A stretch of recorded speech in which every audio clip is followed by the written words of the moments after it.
Bapa di surga, terima kasih untuk hari ini kami datang kepadamu, mengucap syukur untuk kasih karunia-Mu bagi kami.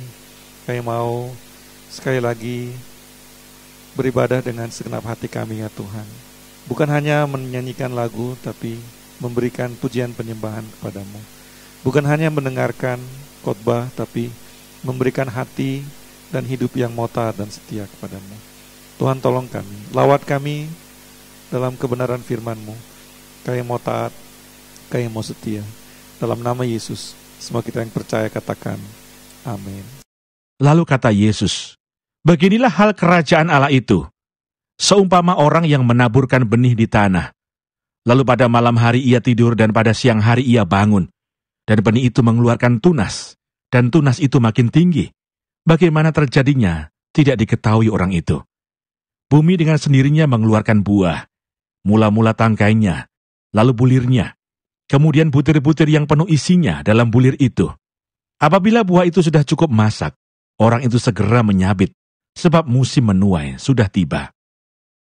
Katanya lagi, dengan apa hendak kita membandingkan kerajaan Allah itu? Atau dengan perumpamaan manakah hendaknya kita menggambarkannya?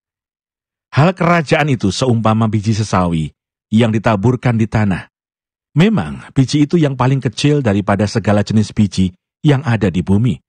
Tetapi apabila ia ditaburkan, ia tumbuh dan menjadi lebih besar daripada segala sayuran yang lain, dan mengeluarkan cabang-cabang yang besar, sehingga burung-burung di udara dapat bersarang dalam naungannya. Dalam banyak perumpamaan yang semacam itu, ia memberitakan firman kepada mereka sesuai dengan pengertian mereka.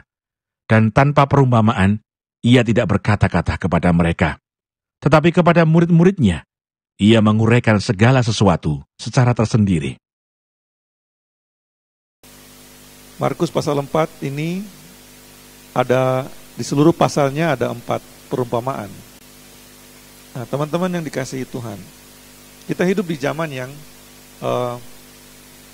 luar biasa cepat sekali segala sesuatunya.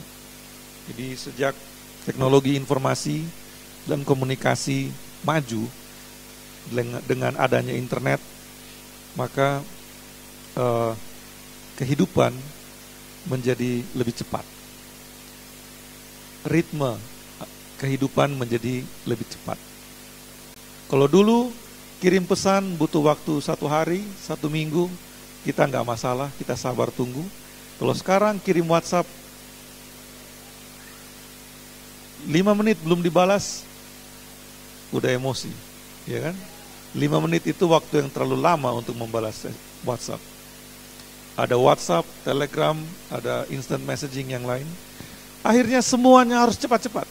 Cepat-cepat. Pokoknya kalau mau sesuatu harus jadi sekarang juga.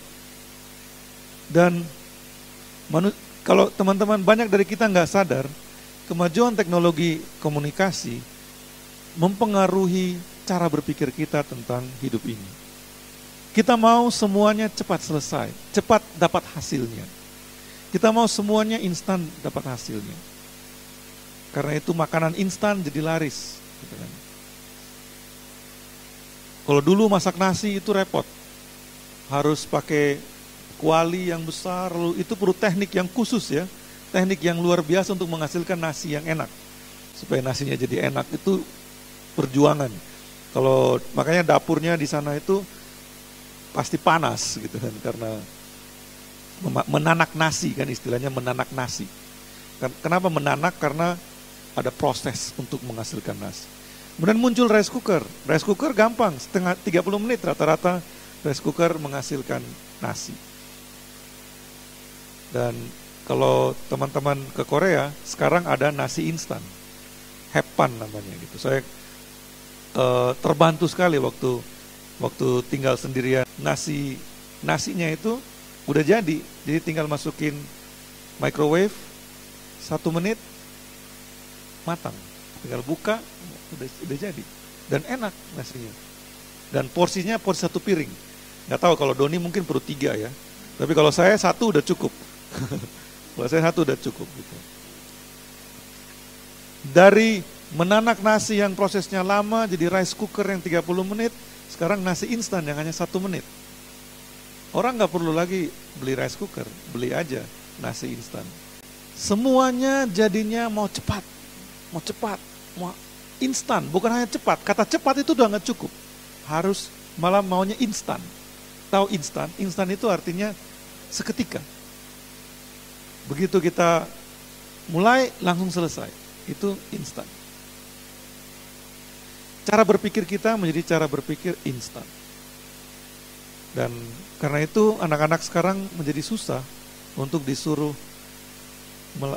memikirkan proses atau sabar. Begitu ya teman-teman. Nah, Yesus dalam firman hari ini, Yesus bicara tentang kerajaan Allah. Kerajaan Allah itu seperti apa? Kerajaan Allah itu teman-teman gak instan, kata Yesus. Ada yang bilang, ya ini kan Yesus ngomongnya 2000 tahun yang lalu. Coba kalau Yesus ngomongnya sekarang, mungkin akan beda.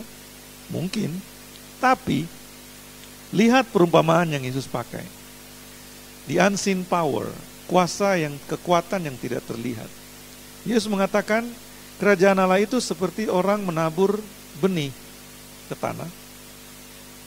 Lalu dia tidur, dan siang hari ia bangun, dia melihat benih itu sudah mengeluarkan tunas. Dan tunas itu makin tinggi. Bagaimana tunas itu menjadi tinggi? Nggak tahu. Ada yang protes dengan perumpamaan ini. Tapi kan perlu dirawat. Kalau kita tabur benih perlu dirawat dan sebagainya. Ya memang kita menghargai para petani yang menanam dan merawat dan mendapatkan hasil. Tapi teman-teman tahu, di alam ini setiap harinya ada berapa triliun benih yang tumbuh dengan sendirinya? Di alam ini, di seluruh bumi ini, setiap harinya bukan cuma triliun.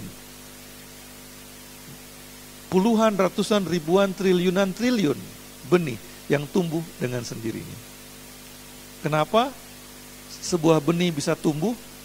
Kenapa sebuah benih bisa tumbuh? Karena di dalam benih itu ada hidup, ada potensi kehidupan. Detailnya biar anak biologi yang jelaskan. Tapi kita semua harus terima bahwa dalam setiap benih ada potensi kehidupan. Yang kalau ditaruh di tempat yang tepat, dalam kondisi yang tepat, kondisi yang sesuai, dia akan hidup. Itu benih. Nah, teman-teman, jangan remehkan apa yang terlihat kecil atau sepele.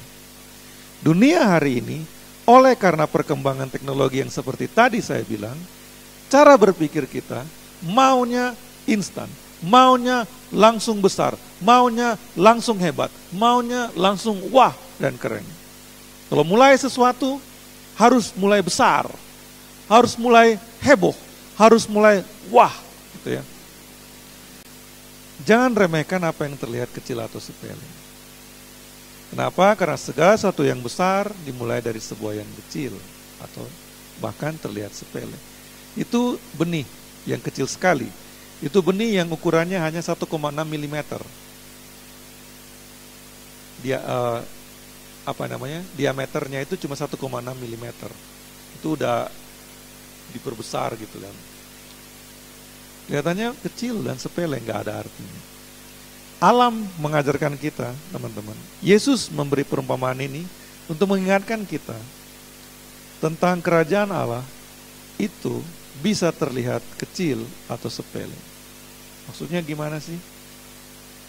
Ketika kita menerima firman Tuhan, ketika kita menerima kebenaran, teman-teman, kelihatannya seperti sesuatu yang tidak terlalu penting bagi kita. Kelihatannya seperti sesuatu yang ya ini untuk hidup saya ngapain gitu, apa gunanya. Dan dalam hidup ini ada banyak hal yang kelihatannya seperti terlalu sepele untuk diperhatikan dan kita mengabaikannya. Tapi kalau teman-teman udah mulai berumur, hal-hal yang kecil dan sepele itu bisa seringkali terbukti itu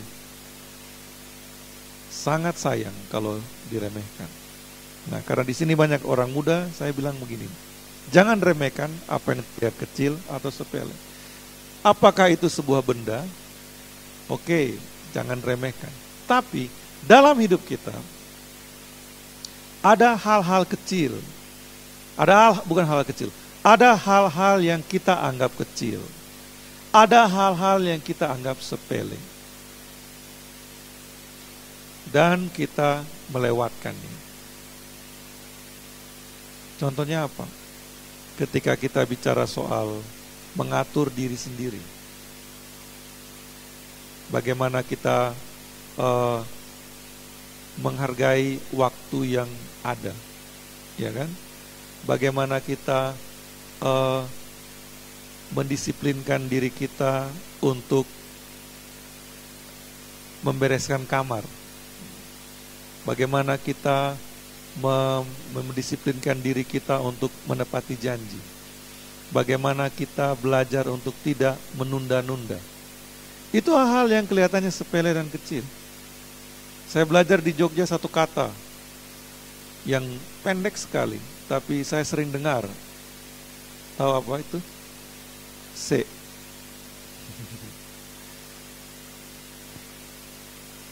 Cuci piring. Se. Ya, kata se itu khas sekali dan dulu saya sering dengar dari anak-anak. Waktu dari mulai awal merintis Dream House dengan anak-anak jalanan tinggal di rumah, sering sekali. Se. Udah mandi belum? Se. Dan kata sebentar, nanti, itu seringkali kita pikir ya itu kan sepele, cuma sebentar nanti. Tapi teman-teman, berapa banyak waktu yang terbuang oleh karena kata se.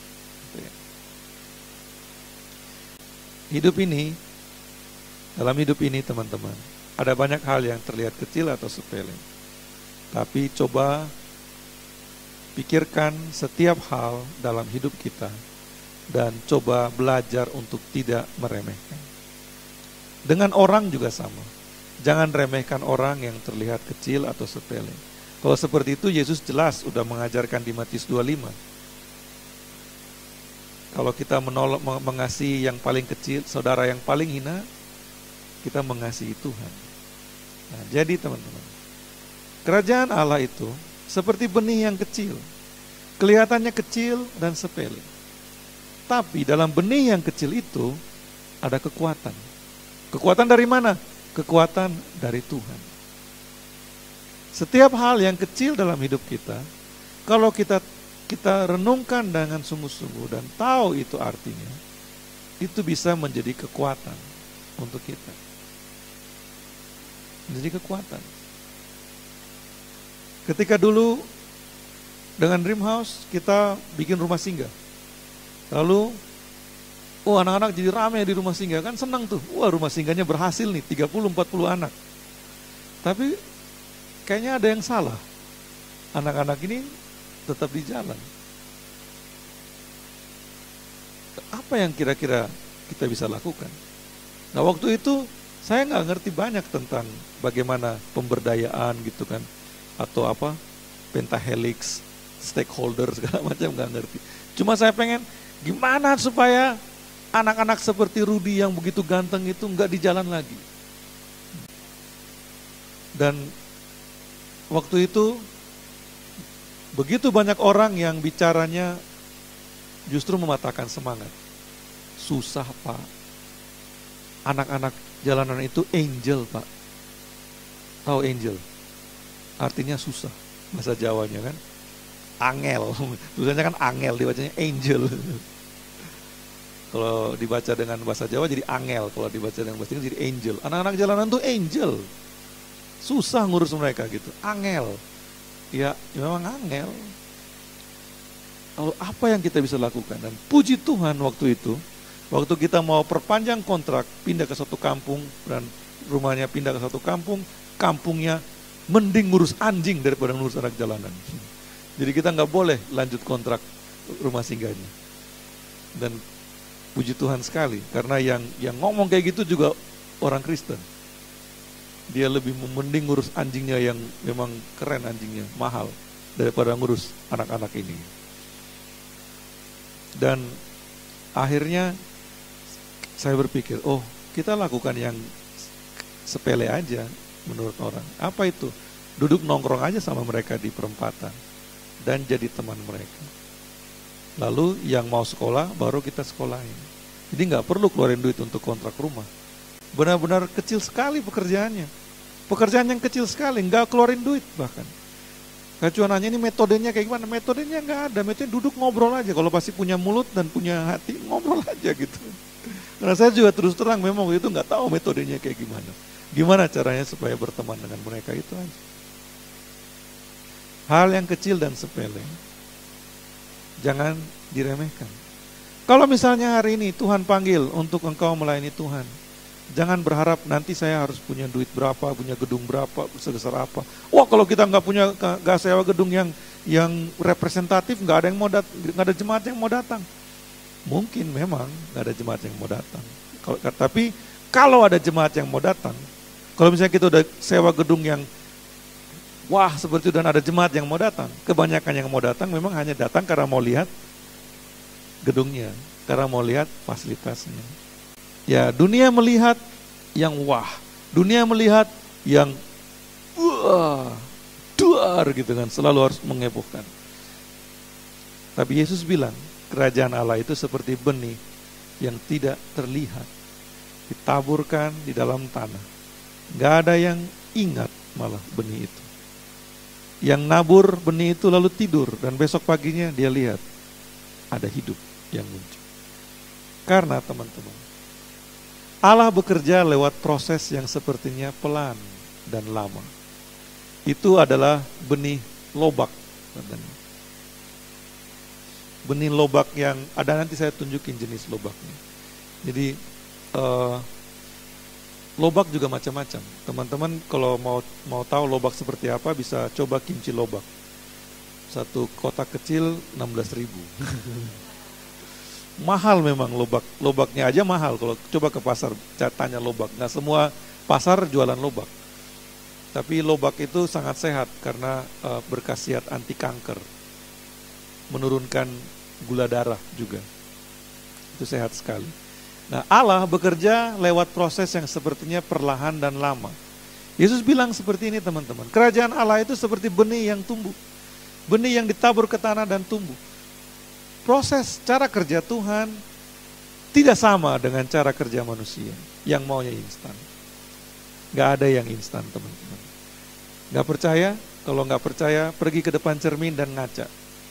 Apakah engkau terjadi dengan instan? Karaktermu berubah, apakah instan? Enggak. Bekerja dengan manusia, kita akan tahu bahwa setiap manusia itu terjadi lewat proses. Saya suka film Joker yang terbaru. Film Joker memberi banyak sekali pelajaran berharga bagi saya. Setelah saya nonton Joker, saya bilang sama PJ, it could have been me. Saya juga bisa jadi Joker. Dan tahu Joker ya? Joker itu tokoh jahat, musuhnya Batman. Dia musuh yang jahat banget. Sakit jiwa. Jahatnya jahat kadar sakit jiwa. Tapi film Joker yang terbaru itu bisa dengan baik sekali menggambarkan proses dia menjadi Joker. Dan teman-teman tahu, kita dalam hidup ini, kalau kita suka meremehkan yang kecil dan sepele, kita bisa jadi pencipta Joker. Dari film itu, Joker itu orang biasa, tapi dia jadi jahat seperti itu karena orang-orang yang lain perlakukan dia seperti bagaimana. Dan memikirkan itu, saya pun bisa jadi seperti Joker.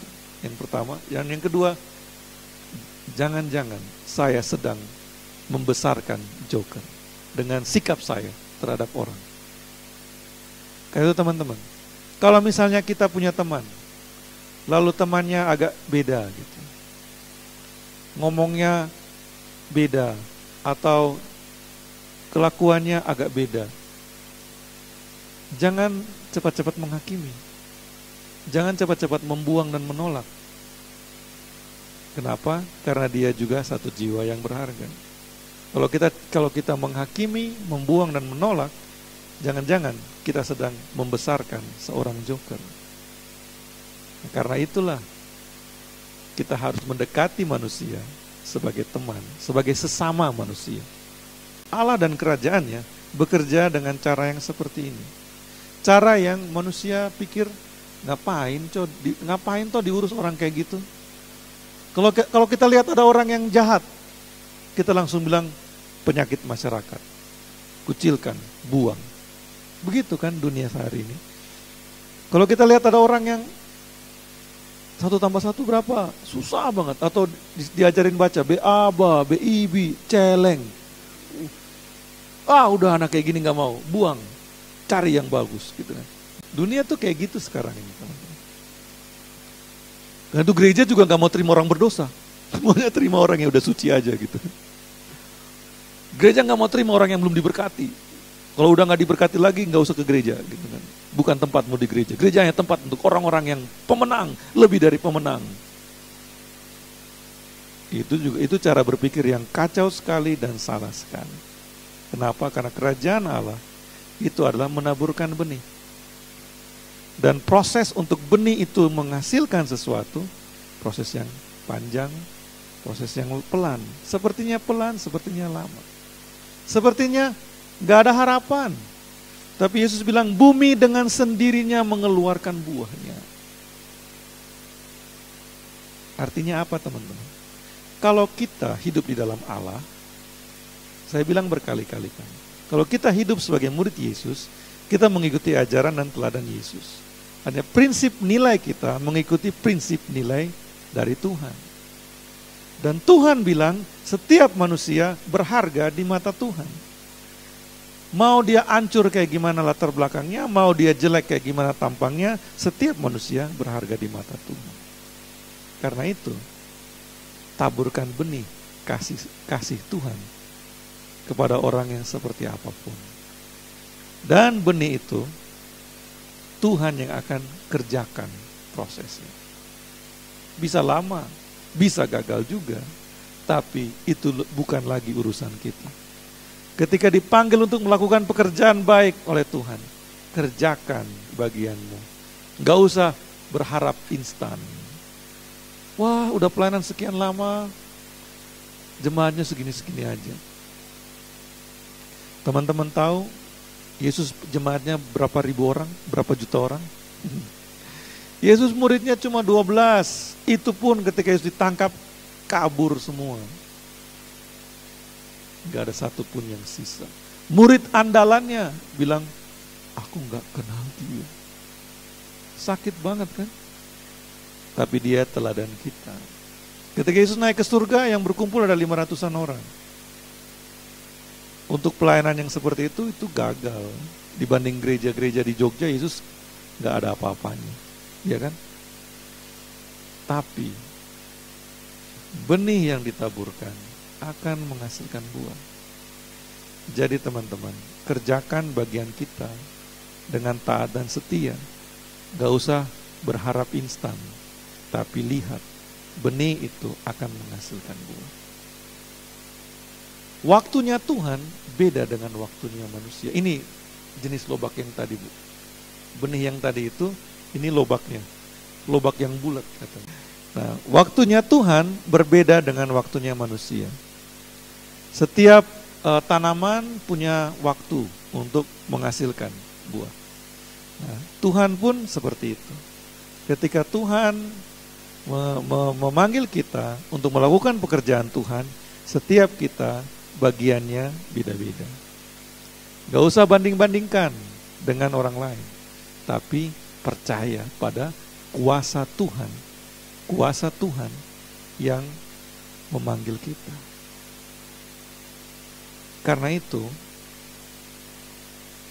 gak usah minder kalau kelihatannya pekerjaan saya hasilnya cuma segini.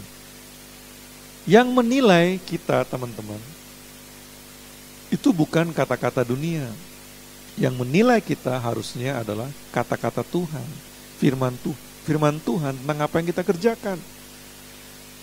ketika kita melakukan pekerjaan Tuhan, ingat, itu adalah pekerjaan untuk Tuhan. Dan karena itu adalah pekerjaan untuk Tuhan, nilai kita terima dari Tuhan. Saya hamba Tuhan, karena itu saya setia kepada Tuhan. Saya menyenangkan Tuhan. Saya melakukan kehendak Tuhan. Saya terima upah dari Tuhan, bukan dari yang lain. Manusia bisa puji saya, manusia bisa maki-maki saya, manusia bisa omong macam-macam tentang saya, tapi saya mau dengar apa kata Tuhan tentang saya. Dan itu yang penting bagi saya. Itu saya juga bilang berkali-kali, jangan cari sanjungan dari manusia. Sanjungan dari manusia bisa palsu. Hari ini disanjung, besok dicincang. Itu manusia. Tapi Tuhan, ketika Tuhan memanggil kita, Dia memberi kekuatannya di dalam kita. Roh Kudusnya diberikannya kepada kita. Dan pada waktunya, buah itu akan kelihatan dan luar biasa. Teman-teman tahu ini pohon raksasa, pohon terbesar di dunia itu namanya redwood, Californian redwood. Itu ada gambar orang loh, itu ada orang berdiri di bawahnya. Kelihatan gak orangnya? Pohon yang tadi itu, ini benihnya.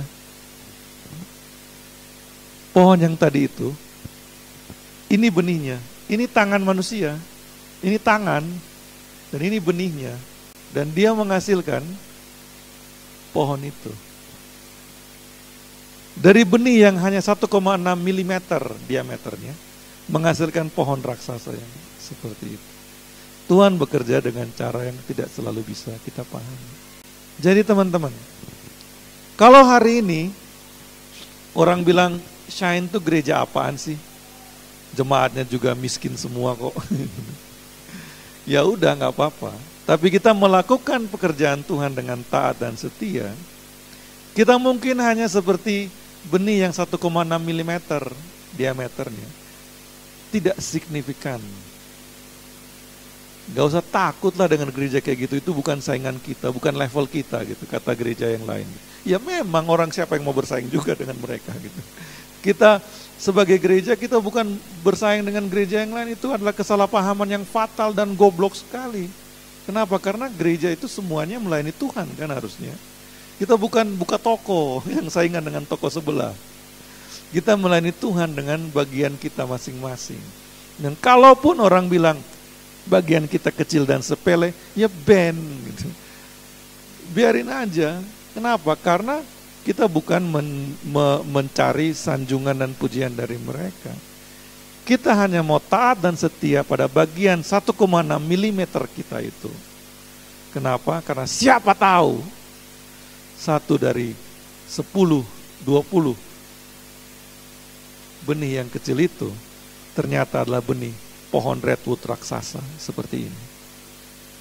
Jadi teman-teman di Dream House, di Hope Shelter, lihat anak-anak kayak gimana kelakuannya. Lakukanlah, melayani mereka dengan penuh kasih, dengan taat dan setia. Kita nggak tahu benih ini benih apa, akan jadi apa. Yang kita tahu, bagian kita adalah melayani, mengasihi, memberi hidup kita. Ketika kita beri hidup kita dengan taat dan setia pada kehendak Tuhan, dengan taat dan setia pada firman Tuhan, kita lakukan bagian kita. Sekecil apapun bagian kita, sesepele apapun pekerjaan yang kita kerjakan. Hari ini pun orang bilang kita kecil dan sepele, ya gak apa-apa.